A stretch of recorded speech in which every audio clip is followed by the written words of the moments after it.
Yes, they're switching.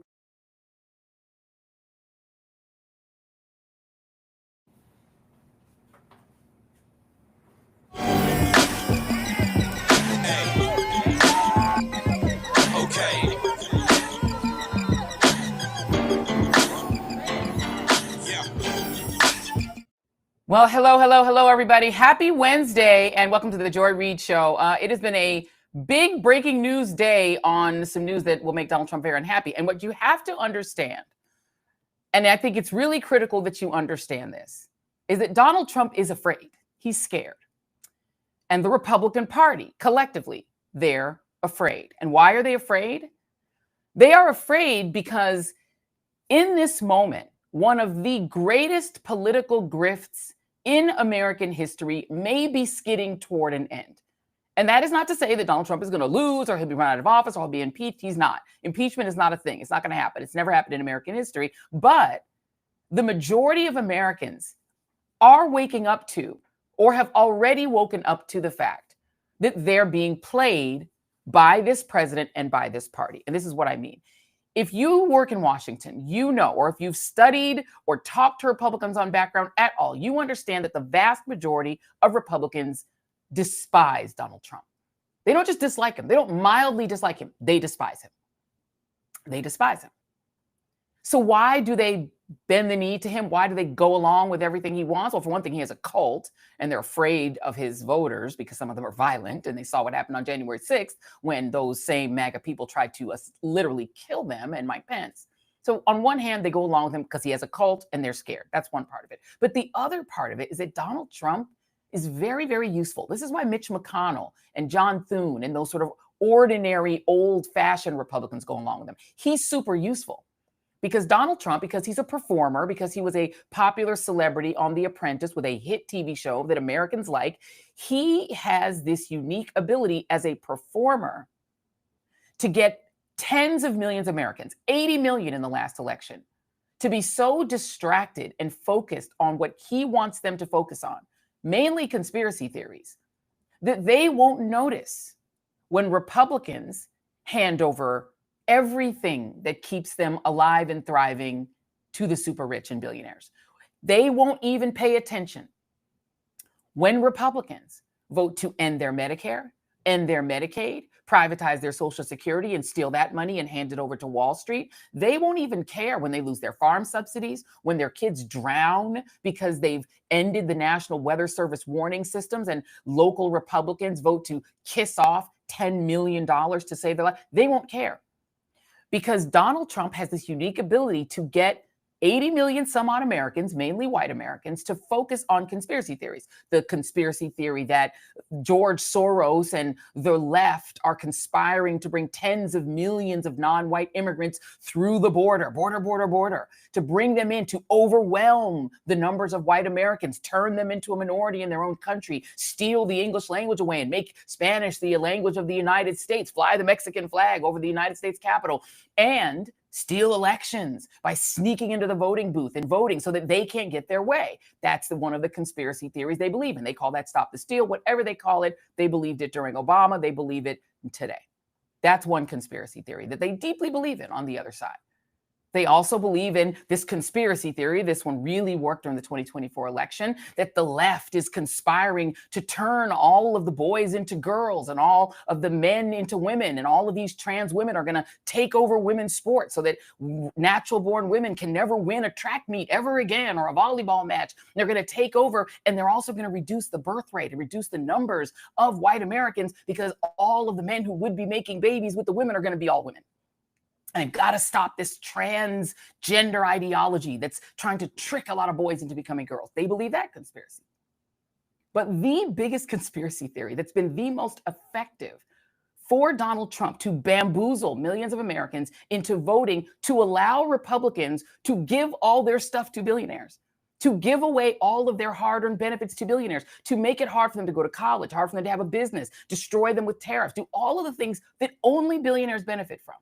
The biggest conspiracy that's been the most effective has been QAnon and this belief, and this goes back before Donald Trump was president, that there is a band of pedophiles who have been operating in secret behind the scenes throughout the walls of power, and that this gang of pedophiles is secretly controlling the world, and that Donald Trump is the one man per QAnon who can stop this pedophile ring from destroying the world. I have to read you this because this is a core belief, and don't take it from me.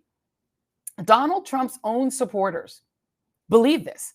I'm going to read you something from the New Republic. I don't have it on screen, but I'm just going to read it to you. You can look it up. I will put the link on joyandreid.com, and I'll even put it below if you want to read it. From the New Republic, they're talking about the Oath Keepers, who calls himself Stuart Rhodes. His real name is Elmer Stuart Rhodes, who got pardoned by Donald Trump after joining and plotting the January 6th insurrection. This is what he said. He's upset that the Epstein files are not being released in full. He's upset about it. But he doesn't blame Trump because, of course, he's in the cult. The cultists never blame Trump.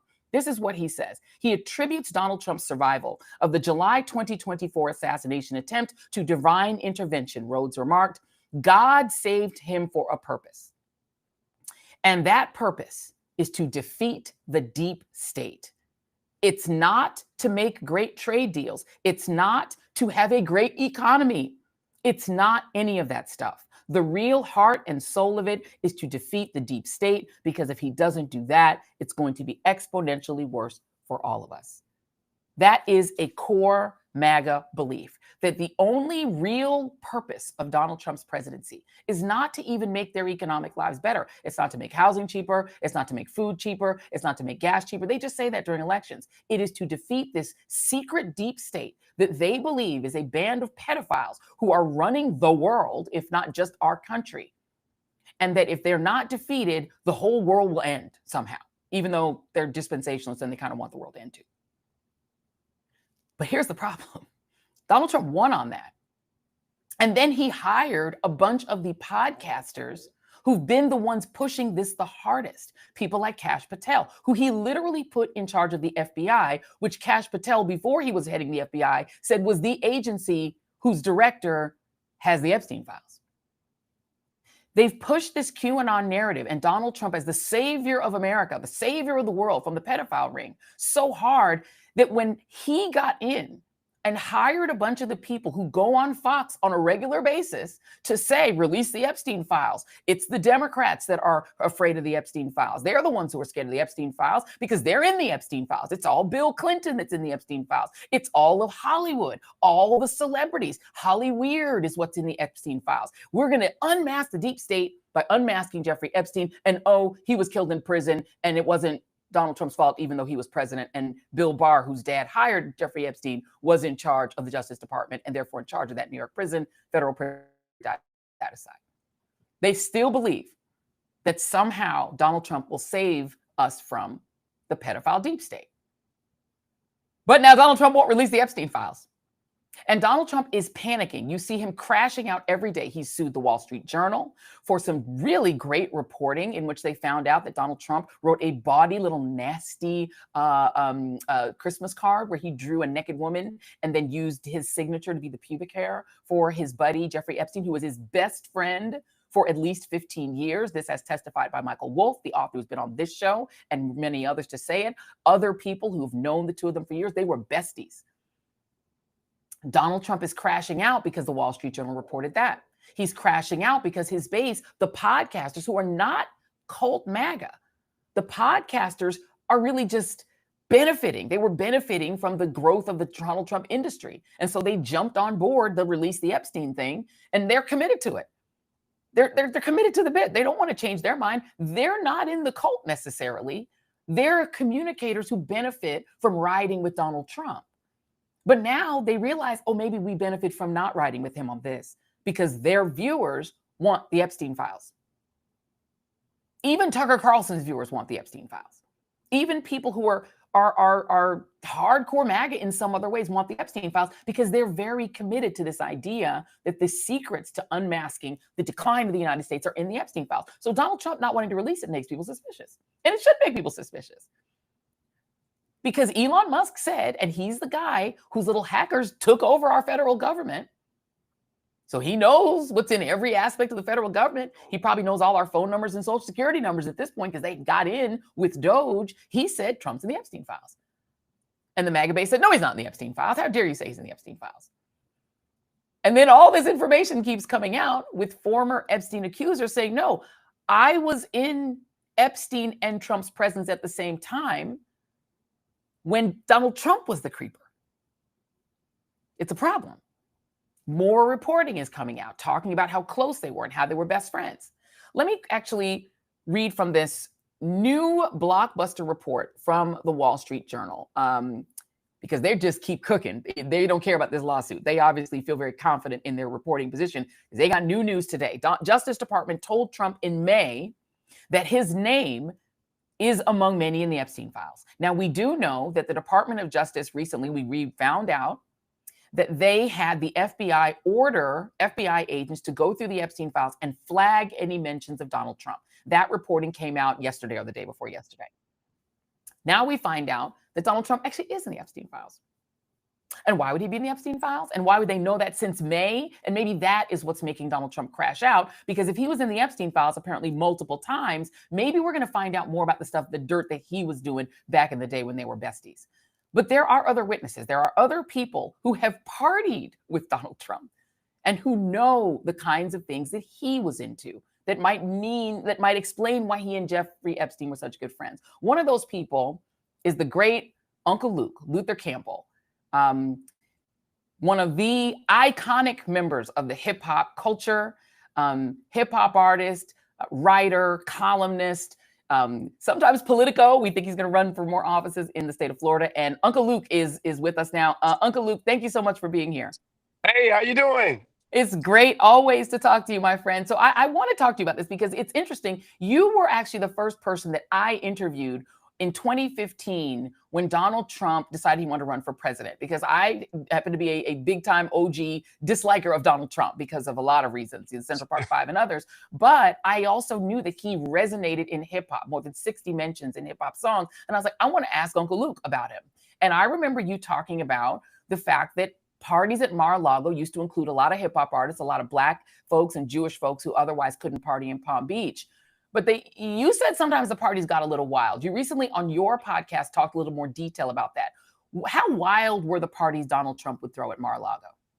Well, I mean, like I said, I attended one party. It was a party. I think it was with the girls from the pageant. They were having this. They were having this pageant, and me, Eddie Murphy, Mike Tyson went up to the actual party, and he showed us around. We walked around, laid it out.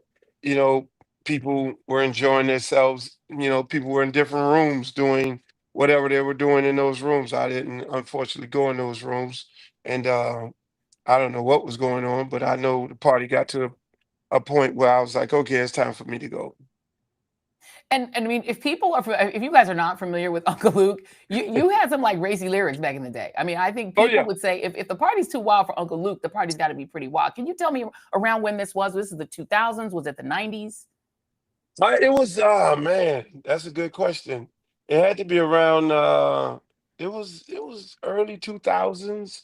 It had to be 2000s, late 90s or something like that. Was it But before Donald Trump was on that The was before Apprentice? he, excuse me? It was before he was on The Apprentice? Yes, it was before he was on The Apprentice, and it Got was it. before. I guess it was around the time when he was a Democrat at that time. He So was. he wasn't the person he is right now. Everybody hung out with him. I mean, Jesse Jackson hung out with him, for Christ's sakes. Like you say, every hip hop artist in New York basically co-signed him. It was like, Trump is cool and Trump is that. I had not, to my I had not studied the Central Park Five. I didn't know about that, because if I knew about that, I definitely would not have went to a Donald Trump party or have him been involved in that in no capacity. And so, like everybody else, I just went down to the party, and they always said, "Hey, man, dude, have some real cool parties, real wild parties," and it's almost like he's the New York version of Hugh Hefner. Right. Or like, I mean, I remember when I first moved to Florida, people would describe him as like a Robin Hood figure because he moved into Palm Beach. And I've interviewed one of his neighbors, talked to one of his neighbors who said when he moved to Palm Beach, the rich Tony White folks there hated him. They didn't want him there. He's new money. They saw him as lowbrow. And so the way he paid them back was he said, you know what? You all don't allow blacks and Jews to come to your golf clubs. They can come to my club. They can join Mar-a-Lago. They can party here. And he would basically open his doors, to your point, to a lot of hip hop artists, etc. So people kind of dug him. I don't blame you. You're from Miami. People who the New York rappers should have known better because they were alive during Central Park 5, so they knew that. So I don't blame you. But when you say he was Hugh Hefner, you're talking about a party that was full of women, or were some of them girls? I mean, the people I saw were women. I didn't. The people I saw were women. Women participating in the pageant.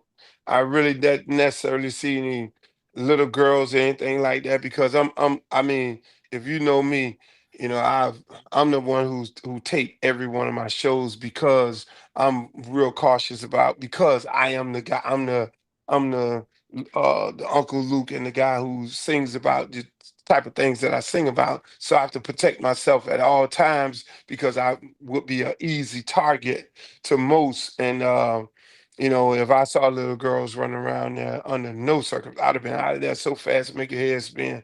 But Yeah. I just saw a party going on, and it wasn't my type of party, And I told Mike and I told Eddie, I was like, look, we all came down here together.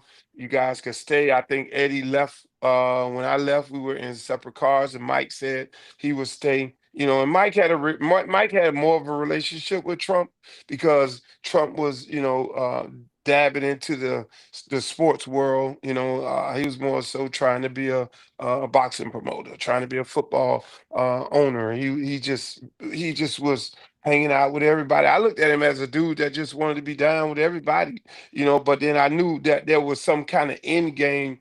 He wasn't just being down with everybody just to be down with everybody, basically trying to find his way in. Right. And most of the black people that were partying there weren't members. They were partying there, but they weren't necessarily members of the club.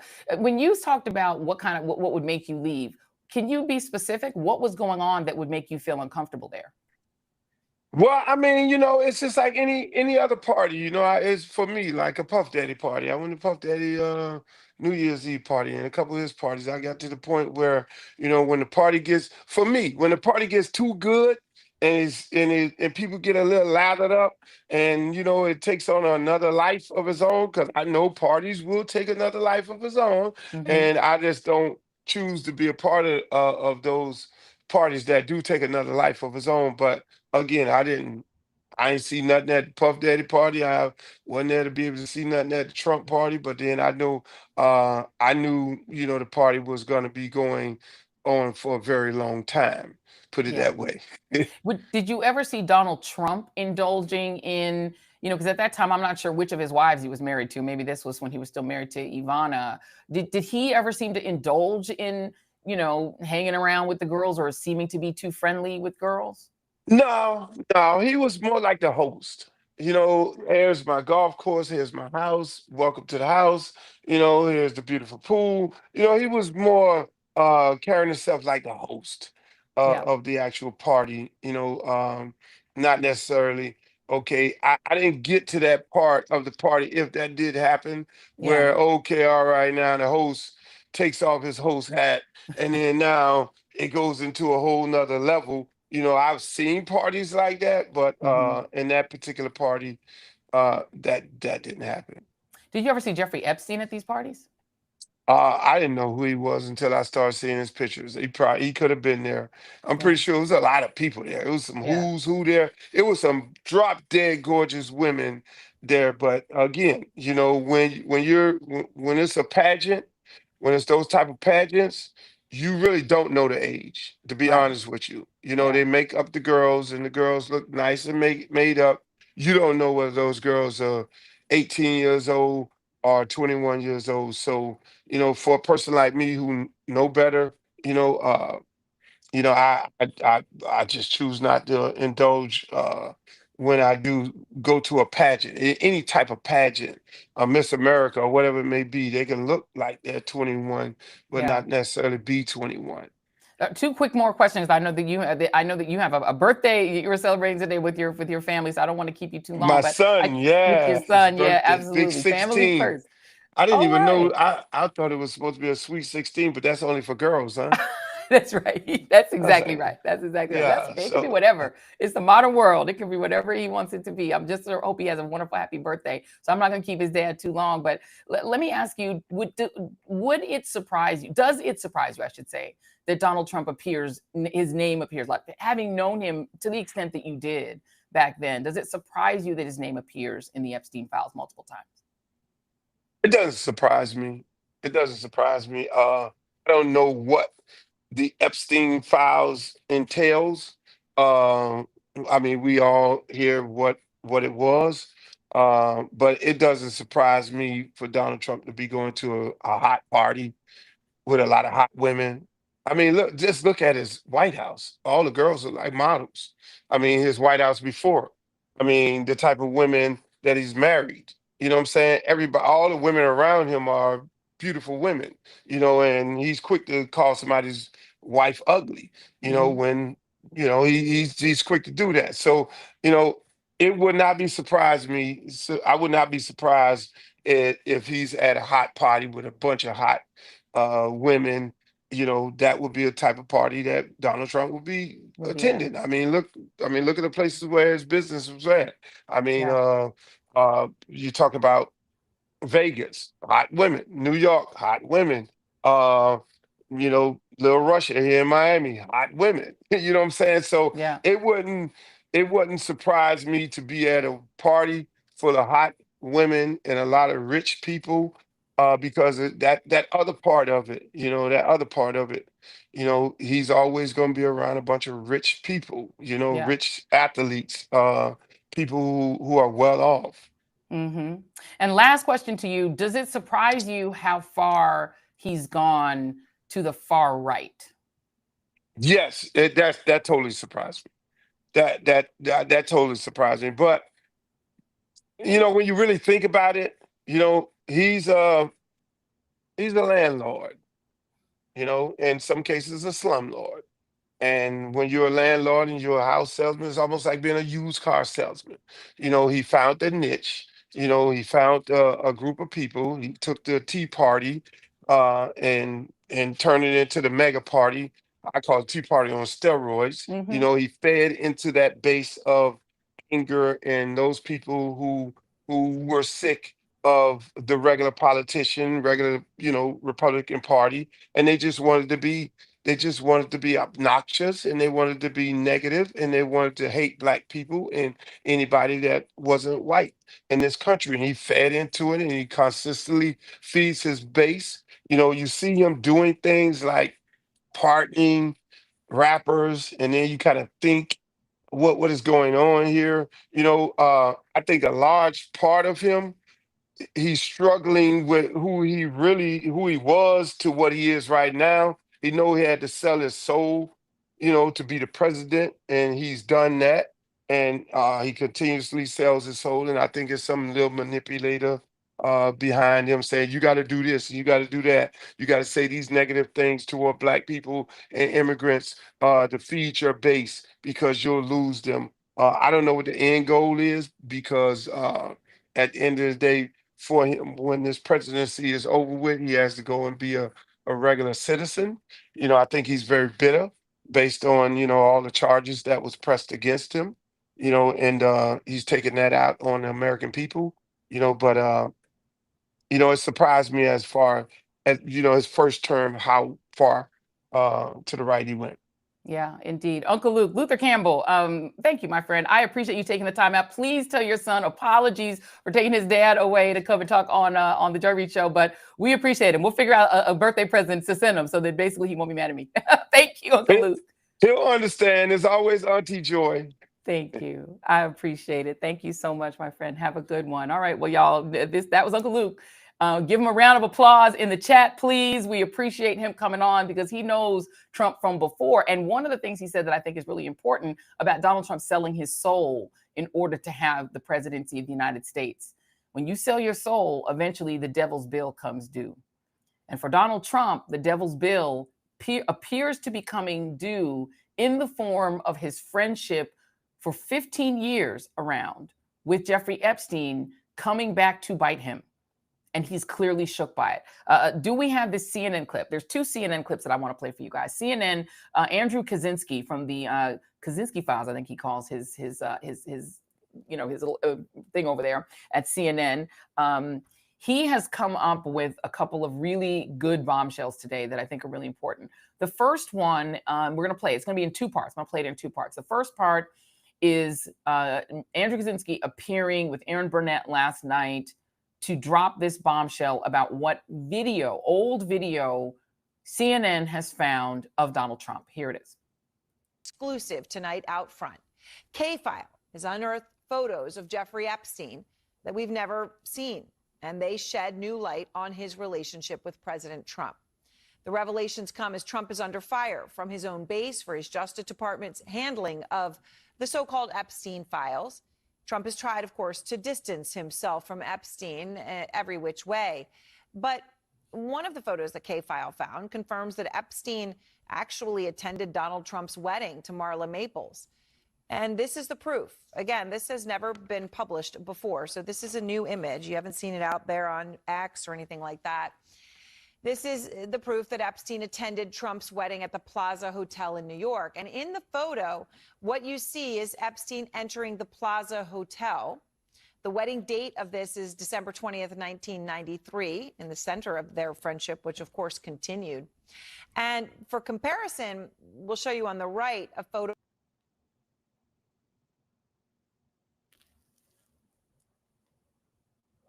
All right. Well, I think that's part of it. Okay. So that is part one of this clip from Andrew Kaczynski. The K-Files is what he calls his sinecure over at CNN.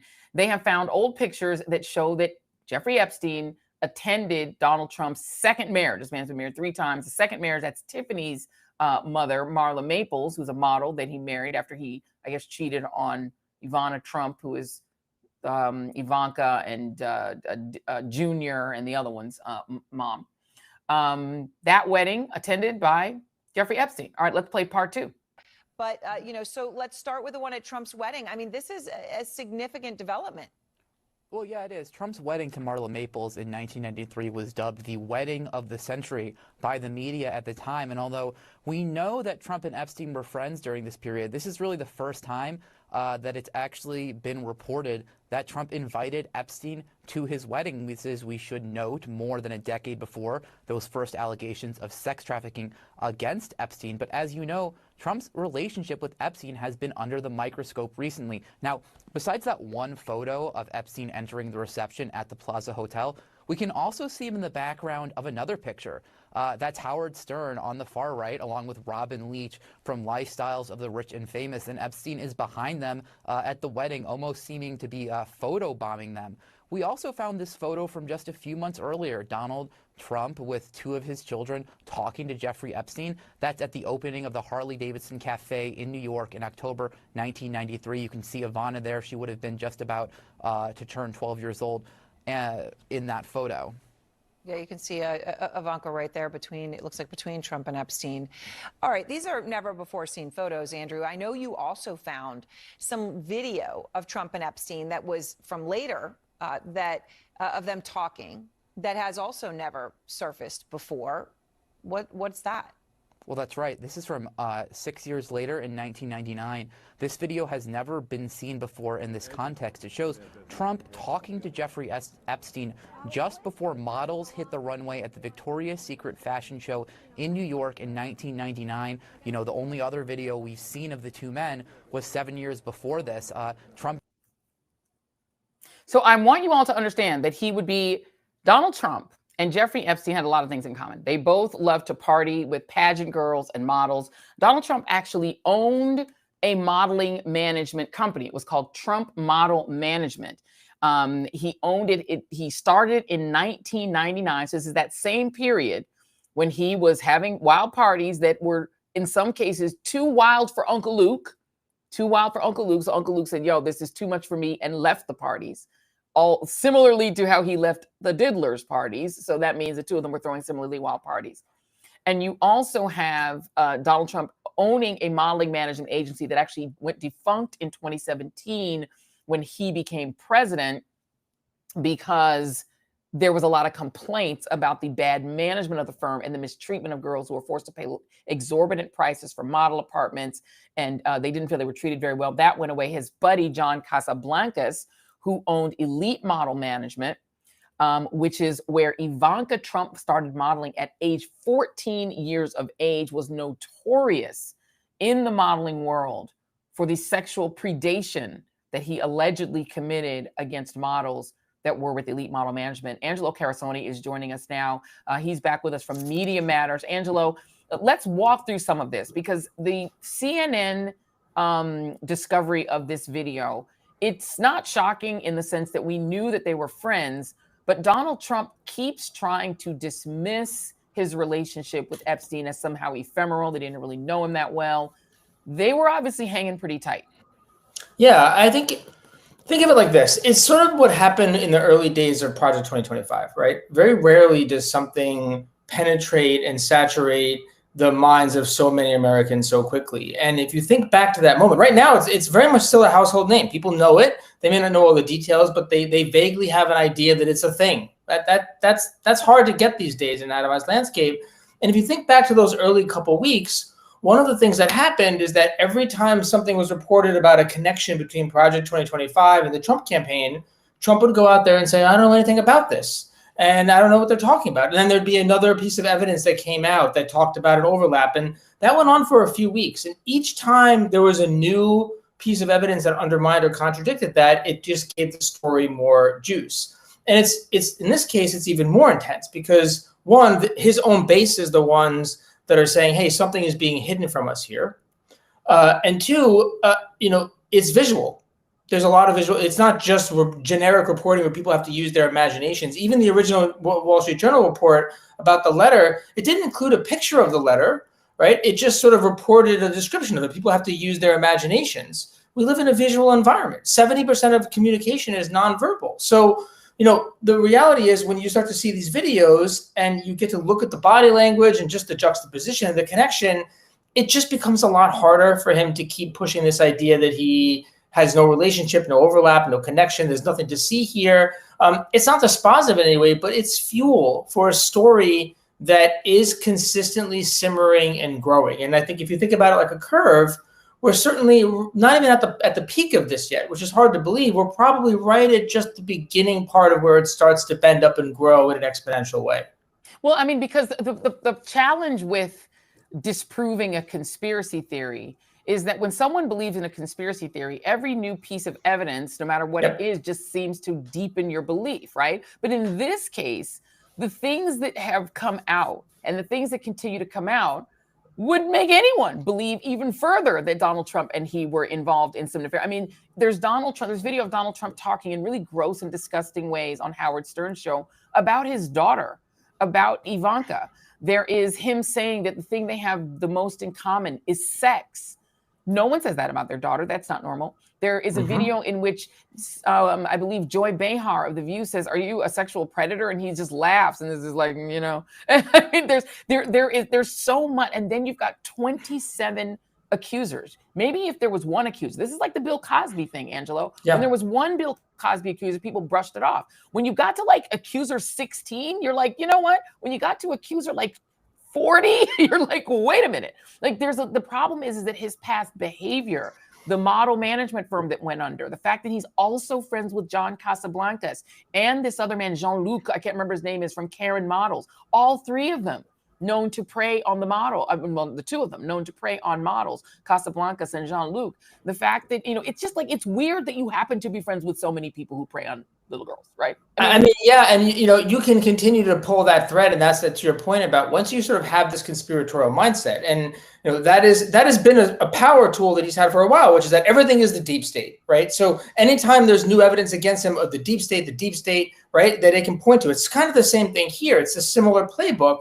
But in the opposite direction, right? Because then you can start to say, wait, that's interesting. Some of his cabinet officials used to be Jeffrey Epstein's neighbor, right? I mean, you could continue to pull the thread endlessly. And that is what gives these conspiratorial storytellers so much kinetic energy, is that there is no end to the thread. They can just keep pulling it, which means the story continues to move. And then on top of that, you have new reporting that consistently comes out, which explains or at least reaffirms conspiracies or concerns that people had. So, for example, the Wall Street Journal tonight says, that Pam Bondi was the one that told him that his name was all over the Epstein files. And, and then if you think back to what happened from when that was reported, well, all of a sudden you had Kash Patel and Dan Bongino out there saying, Jeffrey Epstein didn't killed himself. We're closing this case. There's nothing to see here. And Trump beginning to, push back and start to close this thing down in hopes, it seems like, of getting in front of it before it started to metastasize, right? So that's the real challenge he's going to be in. And then the third is just the selfishness and greed of their own audiences. I mean, their own influencers. I mean, Dan Bongino is the deputy director of the FBI, and yet the thing that he seems to be the most concerned with right now is his credibility as a podcaster. Right. I mean, he should be, right? Because that is his actual career, right? He's not really an FBI agent. You know what I mean? Correct. The thing that's so wild is that Donald Trump, the thing I think that's hurting Donald Trump in this the most is the perception he himself has created of his absolute power. They put out the White House put out this thing where, I'm the hunted, now I'm the hunter with all these eagles. It looks very Nazi-like, to be honest. But they've made their base believe he's all powerful. And yet somehow he's not powerful enough to release the Epstein Files. Like, he's supposed to be all powerful. So it challenges, it's like it's a disconnect mentally for his supporters. He also put Kash Patel, who's the other podcaster who's been pushing this, in charge of the FBI. And Kash Patel's the one who said to Glenn Beck that it's the FBI director that can release the Epstein Files. So Kash, do it then. And so everything that they've done to empower themselves and make themselves seem all powerful just makes it look like they're lying to their base. I'm so glad you said that too, because I think that's one of the threads in all of this that hasn't really been fully explored in a lot of the media conversation about this, which is that he's sort of in this bind because on the one hand, either his audience is mad at him because they feel like he is in cahoots with the deep state, that he's in some way trying to protect them, and that's why he's not releasing it. But the other part that is almost as significant is that people think he's capitulating to it. Right. That in some way he's scared. So a lot of these new MAGA bros, like the Tim Dillons of the world, right? If you listen to their explanation for why Trump is doing this, their basic explanation, or the flagrants, or some of these other broadcasts, they say somebody threatened him. Right. That cuts against Trump as well. It basically makes him look weak. And that either way, that only creates more of an appetite and an incentive for them to keep pushing on this, because we have to get to the bottom of this. Not even the all-powerful Donald Trump, right? That's right. Can resist this. It turns him into the Wiz, right? And he's got a hot air balloon, but no real power. I mean, J.D. Vance goes running off to a secret meeting in Montana with the Murdochs and the heads of Fox. And he does that like shortly before the Wall Street Journal piece comes out. And the impact of him going to meet with them, whatever that meeting was about, we don't know the details, is the story still comes out. Donald Trump threatens to sue the hell out of the Wall Street Journal if they put that story out about a Christmas card. Like, okay, I think Bill Clinton sent a card too. No one else is crashing out about this Christmas card except him. He threatens Rupert Murdoch. Rupert Murdoch puts it out anyway. It's starting to look like Donald Trump maybe it just is the Wiz. Maybe he doesn't have the power. And I got to read you this quote. I read it earlier in the show, but I got to read it to you, Angelo, because I think you will find it entertaining. Stuart Rhodes, who called himself Stuart, but his name is really Elmer, the guy who shot himself and gave himself an eye patch and tries to make himself seem like a badass, but he just actually shot his own eye. He said about Donald Trump, the guy who was pardoned because he participated in planning the January 6th insurrection. And he attributes Trump's survival. So Donald Trump, according to Stuart Rhodes, survived a July 2024 assassination attempt, about which we know absolutely nothing about his health post or about the shooter, but I'll put that aside for a moment. We've got no information about it. But anyway, he says he survived that 2024 assassination attempt by divine intervention. quote, God saved him for a purpose, and that purpose is to defeat the deep state. It's not to make great trade deals. It's not to have a great economy. It's not any of that stuff. The real heart and soul of it is to defeat the deep state, because if he doesn't do that, it's going to be exponentially worse for all of us. What he's saying, Angelo, is that God himself protected Trump from a murderer, but can't get him to release the Epstein Files? He's too scared to release the Epstein Files because the deep state has him? Like, which is it? Is he God's hammer, or is he like scared of the deep state? That's and that's why his audience is so upset, right? Because they are really having a hard time reconciling this. And I think that gets to the so what of all this. Because, aside from the victims, which is the core of the so what, that there was a lot of bad stuff that happened, and a lot of powerful people that are connected to it that doesn't seem to be any accountability. And I know we live in a society where impunity has become the norm. And I could think all the way back to the global financial meltdown back in 2008. So, I understand that it's become so much socialized that there's a lack of accountability, but that is one core part of this.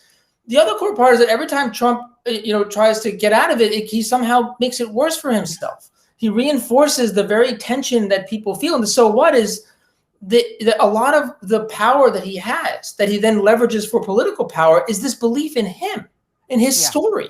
And if that starts to crumble, it's a lot harder for him to maintain all the other claims. Like, the reason why your beef prices are going up is because of the Democrats. The economy is great, even though inflation is going up, right? So it's hard for him to maintain all these other things as well, all these other lies, all these other myths, if the central myth has unraveled. And then he does this thing, which is a tick for Donald Trump, because I think of his racial animus, I will just say, and envy. He immediately goes and blames Obama for stuff. Like when he gets, Donald Trump is really desperate and really afraid when he starts saying arrest Obama.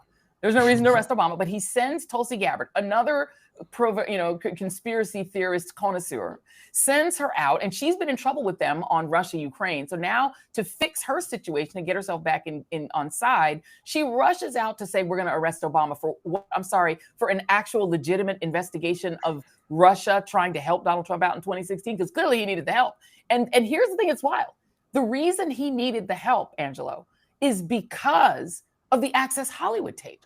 People need to go back and remember the timeline. The day that the Access Hollywood tape came out was the same day that President Obama asked Mitch McConnell and Harry Reid and all of the parties to come together to try to combat Russia's attempted interference in the election. He said they're going to interfere on both sides. We need to come together. Mitch McConnell said, go to hell, absolutely not. And the Access Hollywood tape drops around the same time.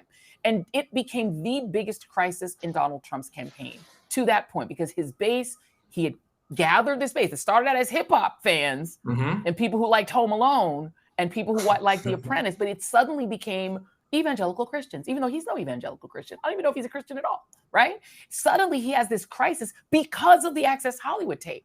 And now the very thing that he covered up by paying off Stormy Daniels, by doing everything he could to suppress his history of predatory behavior, it's all coming back to wash over him.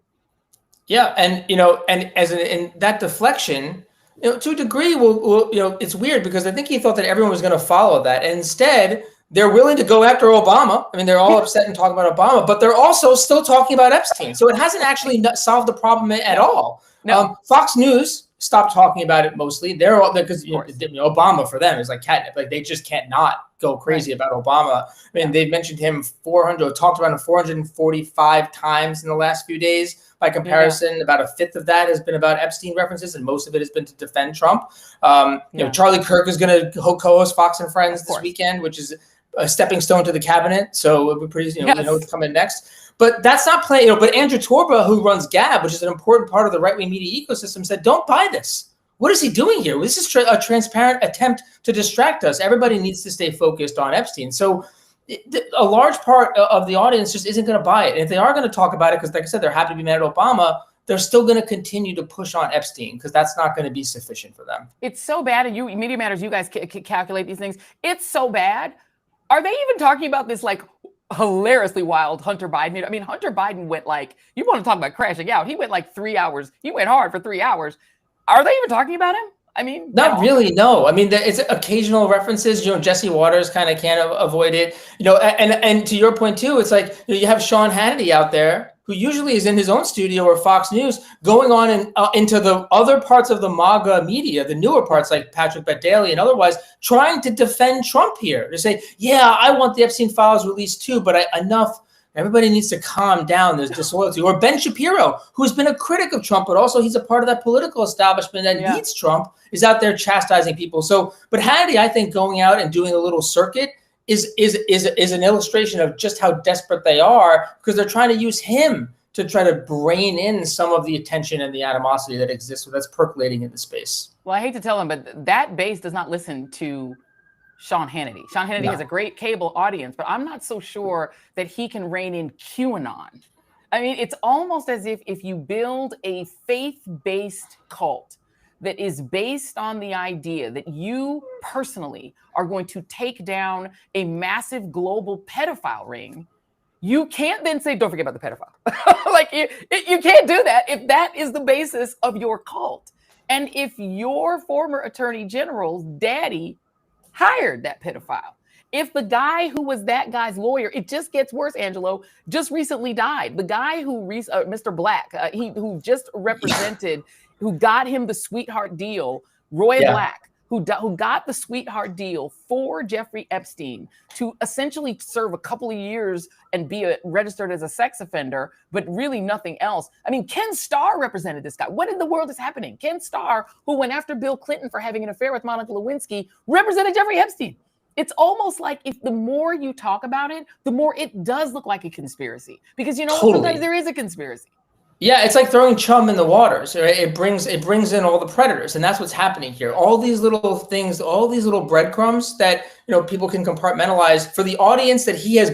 He built an organized power on what used to be considered the fringes. All of these extremes, we've always had this as a part of our country. We always have that's a part of the landscape. What's different is that QAnon, this conspiracy, connected otherwise disconnected audiences, and he used that for political power. They're now in the political movement. He shouldn't be surprised when Marjorie Taylor Greene is out there yelling and screaming about him not doing enough and pushing back against the efforts to try to shut this down, because she's a part of that landscape. So that's why it's not going to go away. And these little breadcrumbs, they are going to simmer in YouTube channels in the very same ecosystem that was complaining about Hillary Clinton and connecting all these dots, that thought Biden was wearing all these earpieces and things. That's the same ecosystem that's going to find all these breadcrumbs and lay them out and make videos and stories that connect the dots, that gets served to millions and millions of people. And it's not just going to be right-wingers that consume it. This has escaped containment. It's not just sitting in and percolating in the right-wing media landscape. To get back to what we talked about at the beginning, this is now a much larger story that has penetrated a large part of the American population. And they're not going to follow all those breadcrumbs as closely as the diehards are, but they're now exposed to it. And the big rocks are going to reach them. And at the end of the day, something just seems off, and people are largely going to gather that. That's the ultimate narrative here for the larger universe. Angelo Carusone, always a pleasure. Thank you very much, my friend. I appreciate you. Thank you very much for being on the Joy Reid Show. Come back often. Thank you. And this is the point, friends. This is the reason Donald Trump cannot weasel out of this. He has trained tens of millions of voters to believe that he is omnipotent, that he can do with tariffs what no other previous president can do with tariffs, somehow grow the economy rather than crash it, that somehow he can bring peace to the world by bombing Iran and letting Bibi Netanyahu commit a genocide. Somehow he's going to flip that into peace because he's omnipotent. He has convinced his supporters that there's nothing he can't do. There's nothing he can't do except release these files that he seems to be in. There's nothing he can't do except distance himself from essentially the diddler of the modeling, hanging around pageant set. And the pieces of this story that are so weird, they're the pieces that are the most conspiracy theory fueling. Bill Barr's father hired Jeffrey Epstein to be a math teacher at a shushy Manhattan school. Then he suddenly leaves from being a math teacher, goes right to Wall Street, and becomes like the biggest investment handler in the game and gets the guy who owns Victoria's Secret to give him his whole portfolio based on nothing. He suddenly becomes super rich. He becomes buddies with Trump. I mean, and a lot of other, Bill Clinton flew on his plane. All kinds of people flew on his plane. All of a sudden, he's hobnobbing at Harvard, hobnobbing with all the rich and famous. And then he gets busted for a sex offense in 2006 in Florida and gets the sweetest sweetheart deal you could possibly get for somebody who is alleged to have been abusing 14-year-old girls. One of the 14-year-old girls, Virginia Giuffre, was working at Mar-a-Lago when she was spotted, allegedly, by Jeffrey Epstein's camp and pulled into his orbit. She was working at Mar-a-Lago. Sometimes there are just too many coincidences for you to dismiss a story. And this is one of those stories that the more threads you pull, the more it's going to look like orange hair. We're going to move on from this. And the reason that I do think this is important to talk about is, number one, I think it speaks to a weakness of Donald Trump that I think the other side that is becoming paralyzed with fear as he is unleashing ICE into our streets, as he is stealing Medicaid from millions of people. And that's not going to kick in until next year. A lot of people are going to wake up that are Trumpers are going to find out they don't have any Medicaid. A lot of people who were singing, "I will vote, ding, ding, ding, ding, for Donald Trump," are going to find out they or their family members are going to get deported or detained in concentration camps. And while all of these horrible things are happening, people are starting to become so afraid they're becoming paralyzed with fear and believe Donald Trump to be all powerful. But this proves he's not. Because if he was all powerful, the simplest thing that he could possibly do that would stop all of this, that would assuage his base, that would assuage his critics in the podcast world, that would silence everyone and give Fox News the victory they crave, is just release the files. Donald, you can fix this. You can fix it right now. Just release the files. If your name is in them, that doesn't prove you did anything wrong. It just proves that you were real close friends with a pedophile or two or three. And that's weird because most people are not friends with pedophiles. Most people have never met a pedophile. Most people don't know any unless, unfortunately, they're victimized by them. And you were buddies with this guy for 15 years. And you might want to explain that to your base because they're upset about it. All right, we have another really important topic to talk about tonight on the Joy Reid Show. And this one is really, really important health-wise because in this country, we have an epidemic that seems to not want to go away. And this is an epidemic that reared its head in the 1980s, around the same time that Donald Trump was becoming famous for being a real estate, entrepreneur, taking his father's real estate firm and taking it, basically. But becoming TV famous and becoming a fixture in our world around in that same time in the 1980s, during the Reagan era. HIV/AIDS it first appeared and really scared the hell out of the world. And we've made huge progress in this country toward making it so people who are suffering from HIV/AIDS can survive, can live in long, healthy lives. And one of the reasons that that has happened is because of research. One of the things that the Trump administration is eliminating in Washington and under RFK Jr. and friends. But research is really important because it is the thing that is saving people's lives. Let me introduce three people who have been active in the cause of making sure that people who are living with HIV/AIDS are healthy and are able to live good and decent lives. You will recognize the first one, Raheem DeVaughn.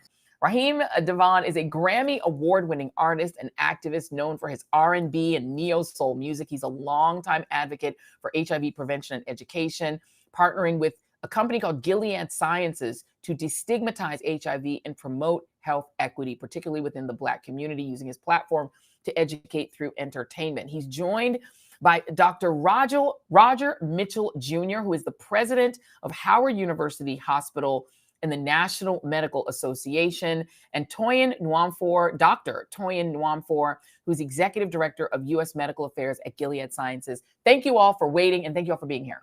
I'm not sure if they're having a conference at the moment. I'm going to put them back on stage and see if they are. We're going to bring them back on stage. We're going to hold on and we're going to allow them. And they've been actually sitting backstage waiting to come on. So we're going to let them get a chance to come back in. But while I'm waiting for them to come back in, let me big up some of the people in the chat. And I want to thank you all. You guys are always so fun in the chat. And you guys are always handling the trolls so beautifully. And the reality is we have to learn how to fight Donald Trump in a much more robust way without fear. And I think seeing him flail around on this Epstein case really should show you that he is actually a much weaker figure than anybody on the media side, especially, wants to admit.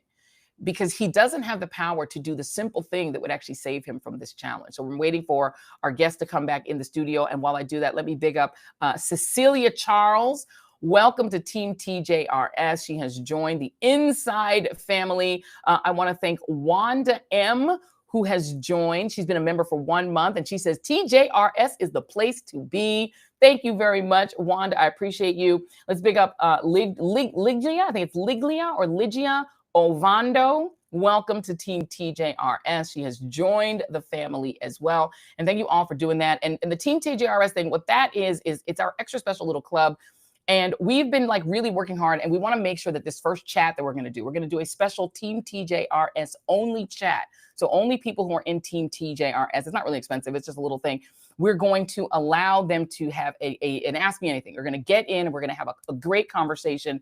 We're going to talk just amongst ourselves, just going to be a friends only chat. So we're going to do that very soon. Our guests are ready. So our guests are ready. All right, let's bring them on. Thank you all for being here. Raheem DeVaughn, welcome. Dr. Roger Mitchell Jr., welcome. Take that back. And oh, did they disappear? Oh, yeah. Oh, okay. Well, I guess they're having technical difficulties. I guess we're going to wait for them to come back on. Yes, no?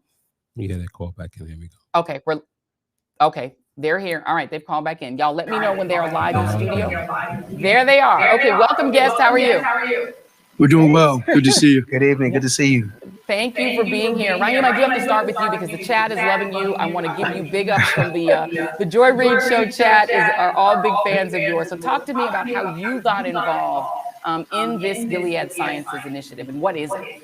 I've been working with Gilead since last year. You know, had the opportunity to do a collaboration where I take my artistry and use it to educate, doing what I do on stage and touring.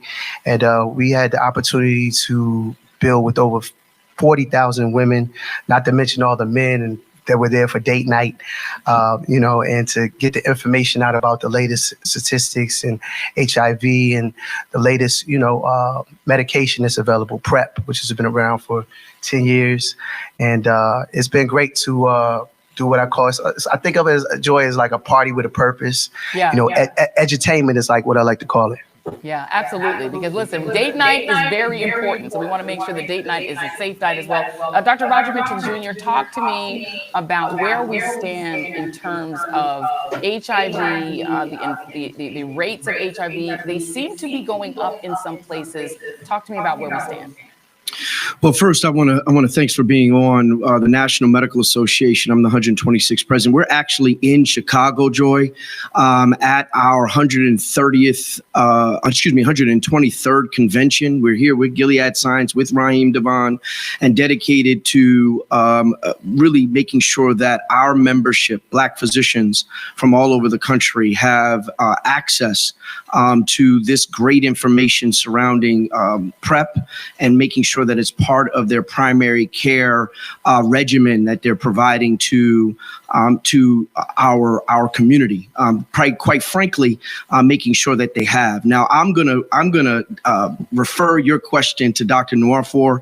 Yeah. She is the expert in epidemiology of this disease process. But I will say that our over 3,000 members that represent over 50,000 Black physicians are working closely with Gilead and closely with Raheem DeVaughn to get out the message that we need to make sure that our patients are getting tested, that they know their status, that our patients know that this is a disease that can be undetectable, and that we need to have access to medication, particularly in the era of the act that is happening now that's trying to roll back our access to Medicare.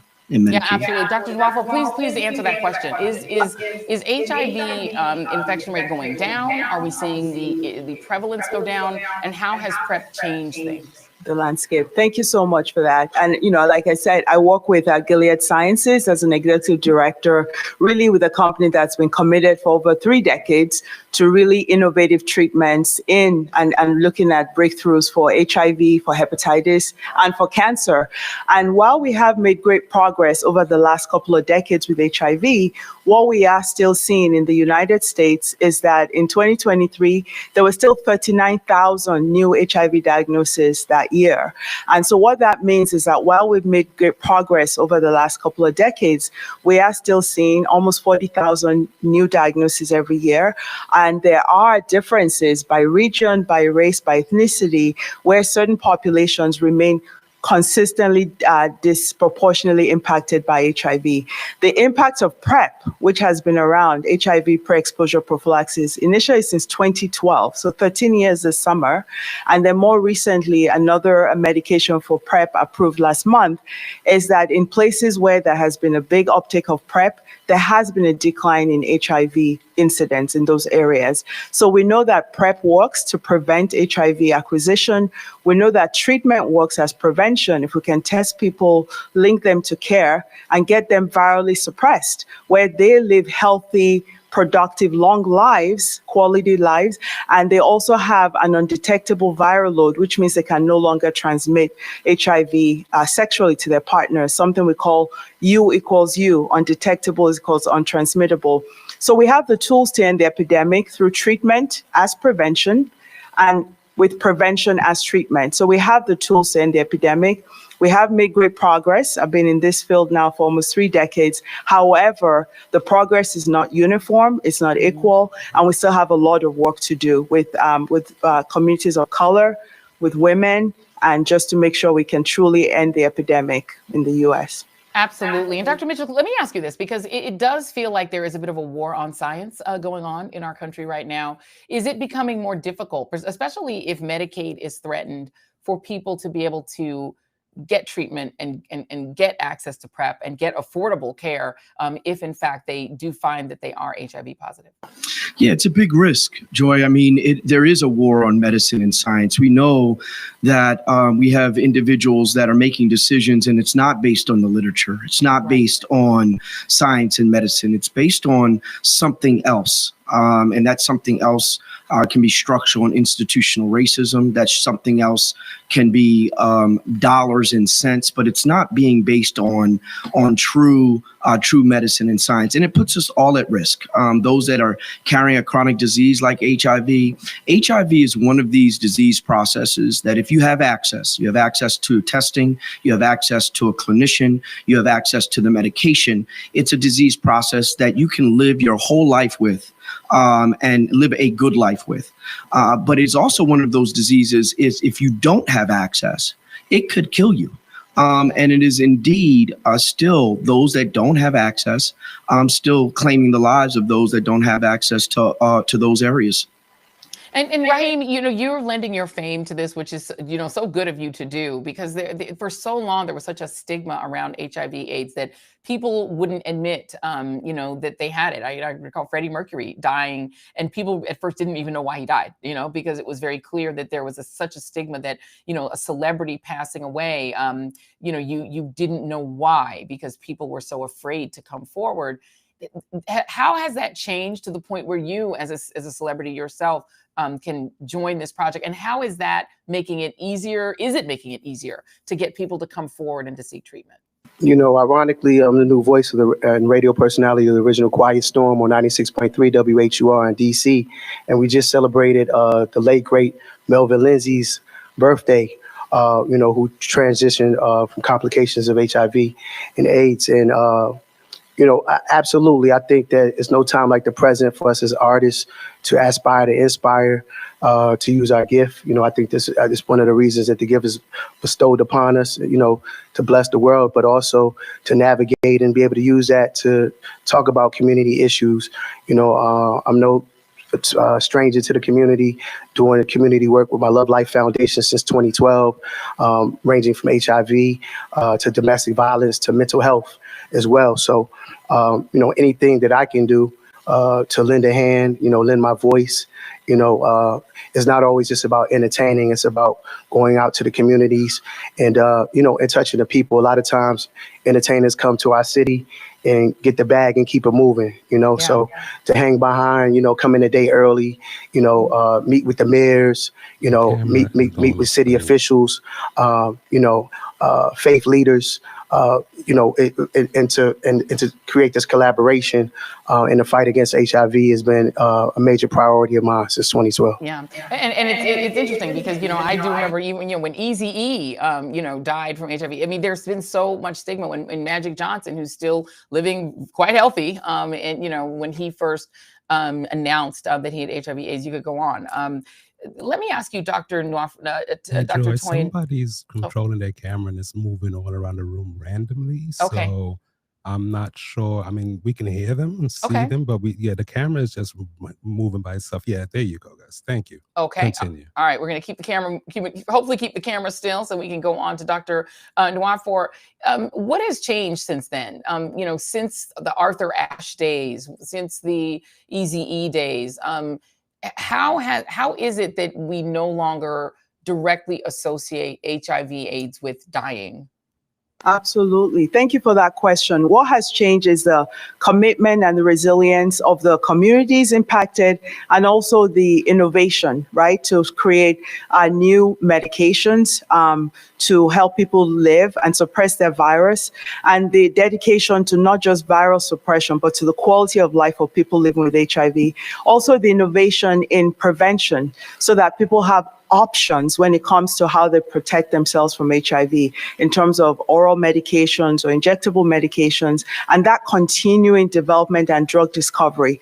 So that has changed. What has not changed is the fact that there's still a lot of stigma, as you mentioned, around having conversations around HIV. And that stigma impacts people's ability to want to get tested, ability to stay engaged in care, to retain in care, to get their partners tested because of that stigma. So as we look at initiatives and innovations to develop and discover new treatments and prevention modalities, it's important to also think about things that allow us to have conversations like this to address the stigma, because until we end stigma, we really cannot truly end HIV. They're really intricately tied together. So incredible innovation, the resilience, the people who have participated in clinical trials to get us to where we are, the partnerships with the community, with healthcare providers, with public-private partnerships, all of those things are key, very important, but innovation without really looking at it from a lens of equity and making sure that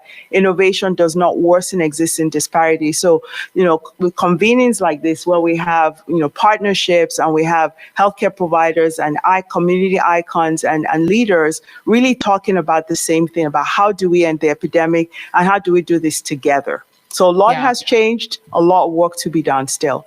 Indeed. I'm going to give you the last word, Raheem. Where do our viewers find more information so that they can be informed?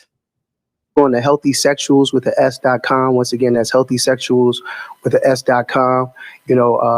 Get the information, learn about PrEP and preventative medications. And, again, I'm so honored to do the work.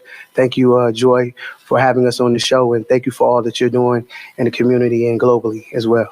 Thank you so much. I want to thank Dr. Toyin Nwafor, Dr. Roger Mitchell Jr., and of course, the great Raheem DeVaughn.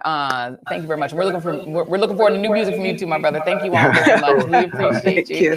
Okay, y'all. Thank you so much for being on the show. All right, you guys, we're trying to give you some information, make sure that you are fully empowered and informed, and as well as ready to fight. Because all of this is a fight, particularly with the current administration, who I call the regime in office. They're not exactly promoting and supporting science innovation, and they're not exactly promoting and supporting health.